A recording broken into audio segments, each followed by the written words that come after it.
안녕하십니까. 이경순의 건강이야기 면역력 확실히 올리기 8탄입니다. 관계와 면역력에 대해서 오늘 같이 생각해 보시겠습니다. 미국 캘리포니아주에 가면 레드우드 보전지역이 있죠. 레드우드 국립공원, 요세미티 국립공원, 세콰이어 국립공원, 세 곳의 국립공원과 빅베이신 주립공원, 프레리 크릭 레드우드 주립공원, 그래서 두 곳의 주립공원이 있고 한 곳은 윌리엄 켄트 부부가 295에이크, 36만 평이 넘는 레드우드 자생지역을 사서 기증하고 당대의 자연주의자인 뮤우즈의 이름을 따서 로즈벨트 대통령이 명명한 곳인 뮤우즈 국립천연기념물입니다. 레드우드 국립공원은 1980년에 유네스코 자연유산은 제12호로 지정받았습니다. 세계 식물계에서 가장 키가 큰 나무 112m입니다. 400년간 성장 가능하고요. 1년에 25에서 30인치씩 성장합니다. 식물계에서는 보기 드물게 2000년간 생존이 가능하고 줄기에 많이 함유된 탄닌 때문에 해충과 재난에서 생존이 좀 쉽다고 그러네요. 그러나 비밀은 탄닌이 아니고 112m의 키에 4 내지 5m 밖에 되지 않는 뿌리가 이 나무 생존의 비밀이라고 합니다. 거센 폭풍우에서도 이 나무의 흔들리는 모습을 본 사람은 아직까지도 아무도 없다고 그럽니다. 당신은 아십니까? 레드우드 나무는 뿌리 체계가 아주 얕고 수분과 영양을 공급하는 중앙에 있는 굵은 뿌리가 아예 없습니다. 나무 전체가 땅 바로 밑에 엉겨져 있는 얕은 뿌리 체계로부터 영양 공급을 받습니다. 따라서 주위의 땅은 심하게 밟혀서는 안 되고 그렇게 되면 나무는 영양 결핍을 일으켜서 죽을 수밖에 없습니다. 일찍이 아리스토텔레스는 인간은 사회적 동물이라 그랬습니다. 근데 우리는 요즘 코로나19로 전 세계가 강제적으로 거리 두기를 시행하고 있으며 요즘은 집 안에서 밖으로 나오지도 못하게 하죠.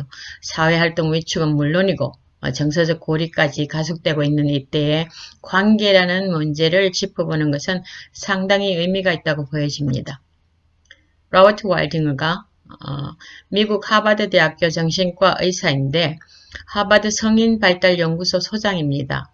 세계 췌장 연구 75년간 수행된 1937년부터 2012년까지 수행된 성인발달연구소 프로젝트의 4대 책임자입니다. 연구가 많이 길으면 10년까지 가기도 힘듭니다. 왜냐하면 대상자가 자꾸 탈락하고 죽고 그러고요. 그 다음에 책임자도 없죠. 제일 문제는 뭐냐 하면 연구기금이 바닥나는 거죠. 75년간을 프로젝트에 연구기금을 받았다는 것은 대단한 거죠. 테드톡에다가 2015년 11월에 발표했는데 이 연구가 얼마나 유명하고 좋은 결과였나 보세요. 45개국 언어로 번역했고 3,172만 5,506명이 이 연구를 봤습니다. 제목은 What Makes a Good Life? Lessons from the Longest Study on Happiness입니다. 1980년부터 2000년 출생자를 밀레니얼이라고 그러죠. 이들의 인생 목표를 물어보니까 80%가 이상이 부자 되는 것이고 50% 이상이 명예를 얻는 것이고 50% 이상이 성공하는 것이라고 그랬다고 합니다. 같은 대상자한테 물어본 거예요. 자, 75년간 연구된 연구는 그 당시 유명한 하버드 대학 2학년 남학생 268명, 그 중에는 존 F 케네디 대통령도 포함되어 있었다고 그러네요. 들과 보스턴 빈곤층, 뜨거운 물은 물론이고 찬물까지도 나오지 않는 정말 극한 빈곤 상황을 겪고 있는 청년들 456명, 총 724명을 대상으로 그때부터 실제적으로 이 사람들이 어떤 삶을 살며 어떤 과정을 거치고 어떤 결과를 낳는지를 추적 연구했습니다. 60여 명은 아직도 생존해 계시고요. 2,000명이 넘는 자녀들 포함했고 이 연구는 82년째인 현재도 진행 중입니다. 무엇이 사람을 행복하고 건강하게 만들까? 하버드 대학교 2학년 남학생 268명, 또 빈곤층 456명, 그래서 75년간을 데이터를 수집했습니다. 매 2년마다 대상자들을 직접 만나서 거실에서 대화하고 병원 기록을 살피고 또 피를 뽑고 MRI를 찍고 부모와 면접하고 그들의 자녀와 대화하고 직업에 대해서 묻고 가정생활에 대해서도 묻고 건강 상태를 다 포함하고 후에 아내와 자녀들 그러니까 여자들도 포함하고 아이들도 포함하는 연구를 지금도 진행하고 있다고요. 로버트 월딩어 의사가 75년간 실제 삶을 추적한 연구 결과는 정말 다른 변수가 나왔습니다. 핵심 변수는 관계였습니다. 좋은 관계가 우리를 행복하고 건강하게 만드는 것입니다. 건강하고 행복한 삶의 핵심 변수가 밀레니어들이 생각하는 돈, 명예, 성공이 아니고 또 관계였다는 거죠. 근데 여러분이 아시다시피 세계 모든 사람들은 암으로 제일 많이 죽는데 미국은 심장병으로 제일 많이 죽잖아요. 심장병의 원인을 제공하는 콜레스테롤과 LDL 또는 중성지방 이런 것들이 정말 관계에 오래 사는데 관여한 것이 아니고 사람 간의 관계였다는 것은 놀라운 발견이죠. 이 연구에서 세 가지 배울 교훈이 있는데 관계의 친밀성입니다. 사회적 연결은 유익하고 고독은 해롭다는 것이에요. 혼자가 아닌 사회적 관계를 가진 사람, 즉 가족, 친구, 지역사회와의 관계가 긴밀할수록 더 행복하고 신체적으로도 더 건강하고 더 오래 살리라는 거예요. 고독한 사람들은 덜 행복하다고 느끼고 중년에 일찍 건강에 쇠퇴하고 뇌 기능까지도 일찍 저하되는 것이었고 외로운 사람들은 외롭지 않은 사람들보다 수명이 짧았습니다. 그 다음에 관계의 질이었습니다.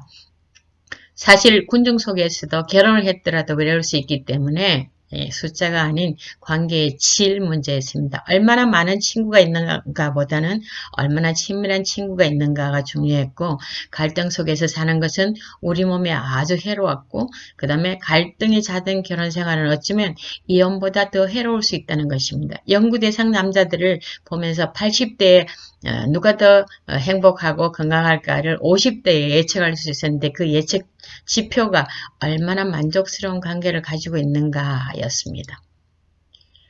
좋은 관계는 신체뿐만 아니라 뇌도 보호한다. 뇌도 물론 신체죠. 그러나 뇌는 참 일반 우리 다른 몸하고는 참 다른 기관이죠. 그죠? 그러니까 신체가 보호될 뿐만 아니라 뇌도 보호한다는 것은 참 대단한 연구 결과입니다.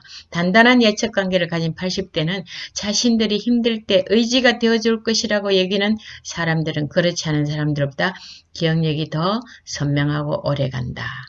뇌 말하면 기억력 말하면 치매가 생각나죠? 치매 환자들이 제일 먼저 손상을 받는 것은 해마입니다. 해마가 기억을 담당하고 있죠. 그래서 관계가 좋은 사람들은 치매도 걸리지 않는다고 추측해도 좋을 것 같습니다. 이 발표를 마치면서 로버트 월딩어는 마크 트웨인, 세뮤얼 L. 클레멘즈의 그 필명이죠. 마크 트웨인의 말을 인용했습니다. 인생은 너무 짧다. 다투고 사과하고 불평하고 가슴을 야고 해명을 요구할 시간이 없다.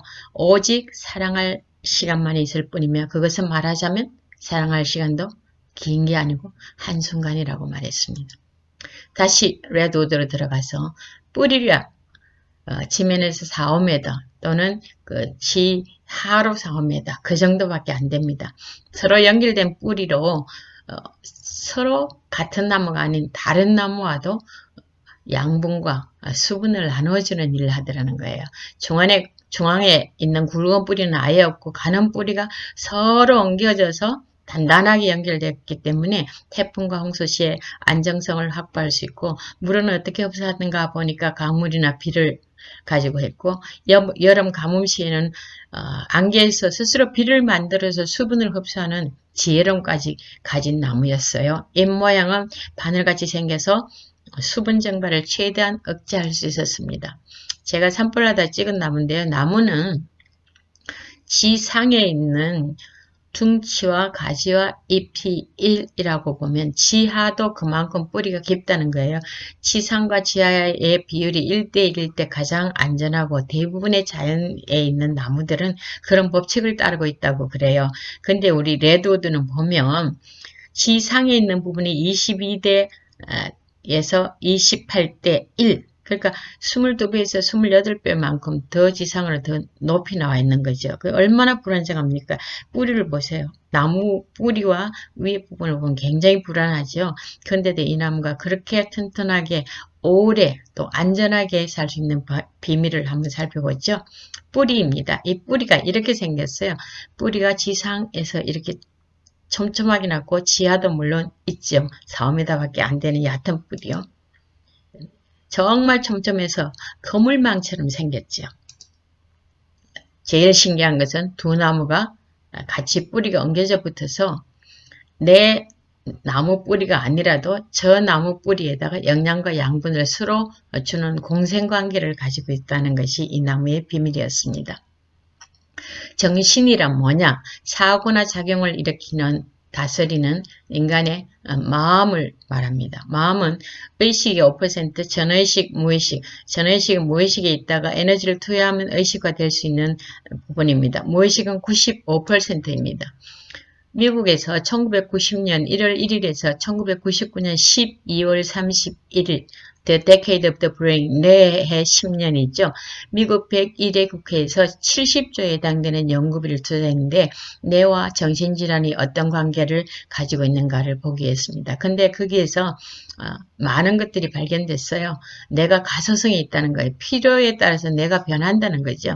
그 다음에 뇌간이 감성뇌와 이성뇌의 역할을 한다는 거고 우뇌와 자뇌가 연결이 촘촘할수록 동시에 여러 가지 일을 수행하는데 여자가 더 촘촘해서 여자들은 한꺼번에 여러 가지 일을 할 수 있고 남자들은 한꺼번에 하나씩밖에 못한다는 것도 발견됐고요. 단기 기억을 형성하는 해마의 신경세포가 성장한다는 것이 발견됐습니다. 그 다음에 의사결정은 우리가 이성뇌가 한다는 것으로 많이 알고 있는데 감성뇌와 이성뇌가 타협 끝에 내려지더라 하는 것들을 발견하게 되었어요.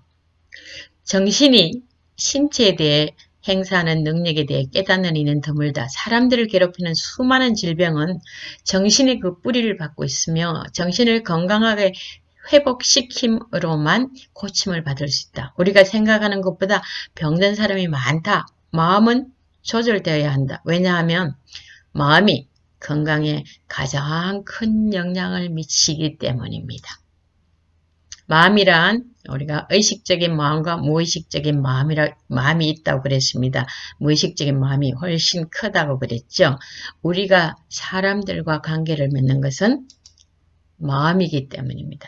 그래서 여러분이 정말 힘드시지만 세심한 마음, 배려하는 마음, 따뜻한 마음을 가지셔서 우리가 이 코로나19를 이겨나가는 일에 정말 좋은 버팀목이 되었으면 좋겠습니다.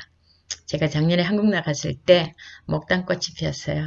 여러분 이 꽃을 몇 초라만이라도 보시고 정말 훈훈한 마음, 관계를 맺고 싶어하는 마음, 그런 마음을 가져서 우리가 이 어려운 시기를 정말 잘 이겨나가게 되시기를 간절히 바라겠습니다. 감사합니다.